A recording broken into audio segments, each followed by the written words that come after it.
Ganesh ji, normally क्या होता है, बजीज पेरेंट्स जब कॉलोनी में ब्रीडिंग करते हैं और जो बच्चे बाहर आते हैं मटकियों से, और बच्चों को अगर हम अलग नहीं करते तो धीरे धीरे वो ब्रीडिंग जोड़ों को देख के बच्चे क्या है कि हीट पर आ जाती है फीमेलें, और काफी जल्दी बच्चे भी क्या है ब्रीडिंग मूवमेंट दिखाने लगते हैं। लेकिन इस फीमेल की जो उम्र है वो दोस्तों 4 महीने से ऊपर है, यानी 4 से 4.5 महीने की उम्र है। इस सीजन में जो हमारे बर्ड सेटअप पर बच्चे आए थे उन्होंने भी ब्रीडिंग शुरू कर दी है।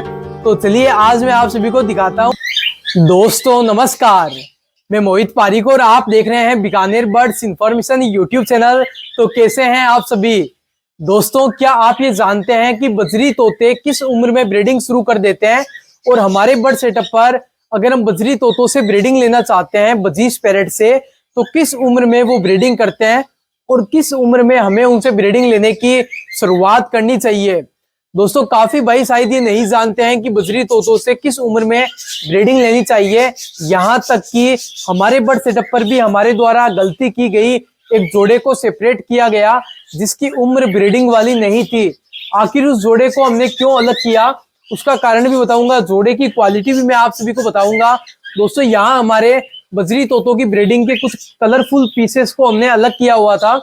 दोस्तों फर्स्ट क्लच के भी इसमें काफी सारे बजरी तोते हैं, सेकंड क्लच के भी हैं, और अब दोस्तों धीरे धीरे फिर से मटकियों से बच्चे बाहर आने लगे हैं।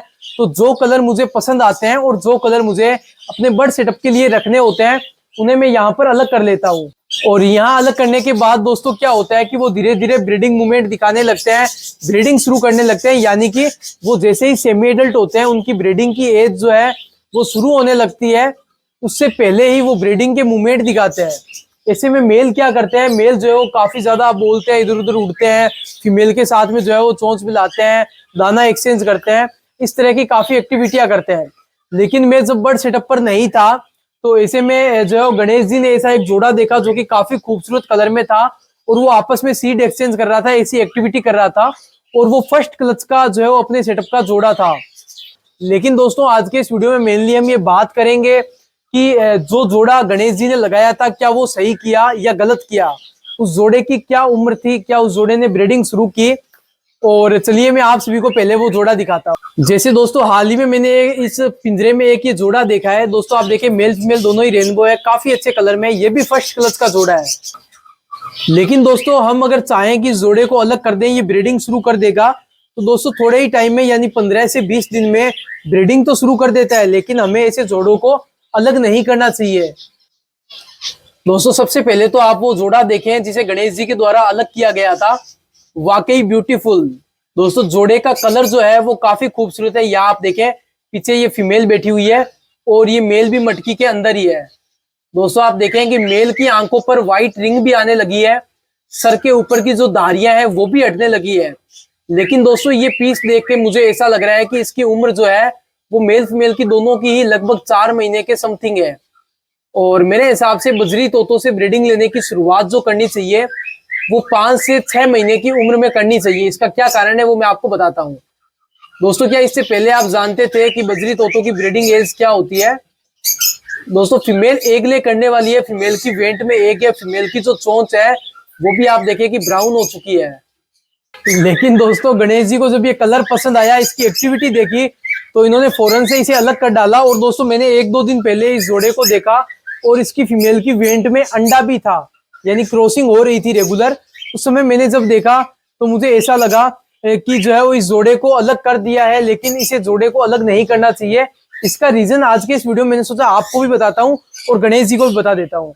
दोस्तों आप जानते हैं कि बजरी तोते सबसे फास्ट ब्रीडिंग करने वाले बर्ड होते हैं, और मैंने तो यहाँ तक ये भी देखा है कि पहले जो मेरा पुराना सेटअप था, पुरानी बजीज पैरेट की कॉलोनी थी जहां मैंने काफी सारे बजरी तोते रखे हुए थे, तो मैं क्या करता था कि बजरी तोतों के बच्चों को अलग नहीं करता था, ठीक है।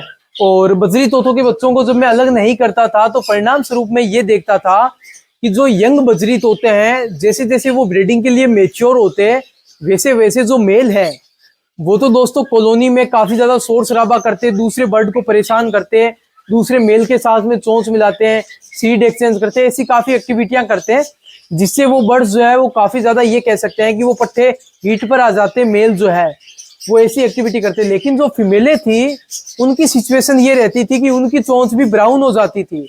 यानी जो पट्टे हम अलग नहीं करते थे उनका 2 नुकसान हमें होता है। एक तो वो जो ब्रीडिंग करने वाले जोड़े हैं उनको डिस्टर्ब करते हैं। दूसरा, वो ब्रीडिंग करने वाले जोड़ों को देखकर खुद हीट पे आ जाते हैं जो बच्चे होते हैं, यानी सेमी एडल्ट की उम्र में, यानी 3 से 3.5 महीने की उम्र में वो खुद हीट पर आ जाते हैं। फिर क्या होता है कि जो फीमेले हैं उनकी चोंच जब ब्राउन हो जाती है, तो चोंच ब्राउन होने के बाद से वो फीमेले जो है वो मटकियों के अंदर जाने लगती, ब्रीडिंग मूवमेंट दिखाने लगती, और जब वो मटकियों के अंदर जाती, मटकियां सिलेक्ट करती, फिर वो जोड़ा लगाती कौन से मेल के साथ, जो सेटअप के बड़े मेल होते थे उनके साथ में वो जोड़ा लगा लेती थी। जैसे कि हम उनके पेरेंट्स मेल कह सकते हैं उनको, उनके साथ वो जोड़ा लगा के फिर वो ब्रीडिंग शुरू कर देती थी।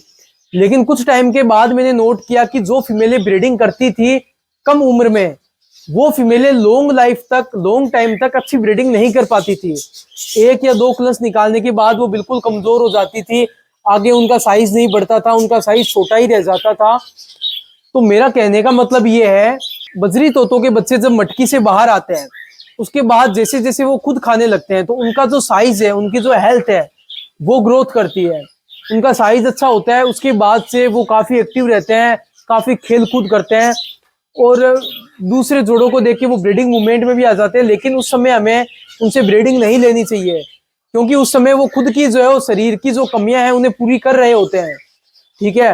और उसी समय हम उनको ब्रीडिंग पे लगा देते हैं या अलग नहीं करते, तो वो ब्रीडिंग शुरू कर देती है फीमेलें। ऐसे में दोस्तों जब बर्ड्स ब्रीडिंग करता है तो उसमें काफी सारी कमजोरियां आ जाती है, और उन कमजोरियों के कारण दोस्तों वो 1-2 बार तो ब्रीडिंग कर लेता है, लेकिन फिर उसकी ग्रोथ रुक जाती है। उस बर्ड की जो इम्यूनिटी है वो काफी ज्यादा कमजोर हो जाती है, फिर जल्दी से वो बर्ड बीमार होते हैं, जल्दी से वापस सही नहीं होते, या लॉन्ग लाइफ तक ब्रीडिंग नहीं कर पाते हैं। तो मैं तो हमेशा क्या करता हूँ, बजरी तोतों से 5 से 6 महीने की उम्र में ही ब्रीडिंग लेता हूँ, ब्रीडिंग की शुरुआत करवाता हूँ। एक उदाहरण ऐसा मेरे पास में ये भी है कि शुरुआत में जब मैंने बर्ड रखने की शुरुआत की थी, उस समय हमारे एक अंकल थे जो कि बर्ड रखते थे, वो बजरी तोतों से ब्रीडिंग नहीं लेते थे, उनके पास में काफी अच्छे अच्छे कलर के जोड़े थे। उस समय मैंने उनसे एक जोड़ा लिया था जिनसे उन्होंने 2 से 2.5 साल तक ब्रीडिंग नहीं ली थी। फिर उस जोड़े ने मेरे बर्ड सेटअप पर ब्रीडिंग की, बहुत ही लंबे टाइम तक उन्होंने ब्रीडिंग की, और पूरे सेटअप में उनका साइज सबसे अलग था, ठीक है। लॉन्ग लाइफ तक उन्होंने ब्रीडिंग की, काफी अच्छी ब्रीडिंग की, हर बार 4-5 बच्चे निकालते थे, जिस रिजल्ट को हम काफी अच्छा रिजल्ट कह सकते हैं। अब वैसे तो दोस्तों यहाँ पर जो फिंच बर्ड है, इसमें भी फर्स्ट क्लच के काफी सारे फिंच के पीसेज हैं जिनको मैंने अलग नहीं किया या किसी को नहीं दिया, तो वो दोस्तों जो है काफी एडल्ट हो चुके हैं और मेल काफी ज्यादा एक्टिव रहते हैं। अगर आज मैं इसमें मटकियां लगाऊं तो जो एडल्ट वाले जो पीसेज है वो ब्रीडिंग शुरू कर दे, लेकिन हमें ऐसा नहीं करना है, क्योंकि मैंने काफी सारे जोड़ों से ब्रीडिंग लेने की शुरुआत कर रखी है, और काफी सारे फिंच बर्ड हमारे बर्ड सेटअप पर ब्रीडिंग भी कर रहे हैं। दोस्तों अब नॉर्मली बात करते हैं, इस जोड़े को गणेश जी ने अलग किया, वो सही किया या गलत? तो ये दोस्तों मेरे हिसाब से सही नहीं, क्योंकि इसकी उम्र ब्रीडिंग वाली नहीं थी, यानी 4 महीने की उम्र में बजीज पैरेट ब्रीडिंग तो शुरू कर देते हैं, ये भी कर देगी, फीमेल एक ले करने वाली है, लेकिन ऐसा हमें नहीं करना चाहिए। तो चलिए दोस्तों, जो हुआ सो हुआ, अब देखते हैं आगे क्या होता है, और इंतजार करते हैं इसके एग आने का। और हर बार की ब्रीडिंग अपडेट में इस जोड़े की आप सभी के साथ में शेयर करता रहूंगा। यहाँ पर दोस्तों काफी सारे जोड़े हैं जो कि दोस्तों 2-4 महीने में ब्रीडिंग शुरू कर देंगे, और उनको हमने रोका हुआ है हमारे बर्ड सेटअप के लिए। कॉलोनी में भी काफी सारे बच्चे बाहर आ चुके हैं, यहाँ आप देखें बजरी तोते नीचे आए हुए हैं दाना खाने के लिए। तो दोस्तों इन बर्ड से हम ब्रीडिंग लेंगे, आगे लेंगे, जब भी लेंगे तो आप सभी के साथ में जरूर शेयर करेंगे कि ये कैसी ब्रीडिंग करते हैं। फिलहाल यहाँ आप देखें हमारे सेपरेट जोड़े, यहाँ पर भी सेपरेट किए हुए हैं, यहाँ पर भी हमने बजरी तोतों के जोड़ों को सेपरेट किया हुआ है। तो आज के इस वीडियो में बस इतना ही। अगर मेरे द्वारा दी गई जानकारी आप सभी को अगर पसंद आई है तो वीडियो को लाइक करें, और साथ ही हमारे चैनल को सब्सक्राइब करें, बेल के आइकन पर क्लिक करें, ताकि हमारे हर एक नई वीडियो की नोटिफिकेशन आपके मोबाइल फोन तक सबसे पहले आए और आप उस वीडियो को सबसे पहले देख सकें। Bye bye friends.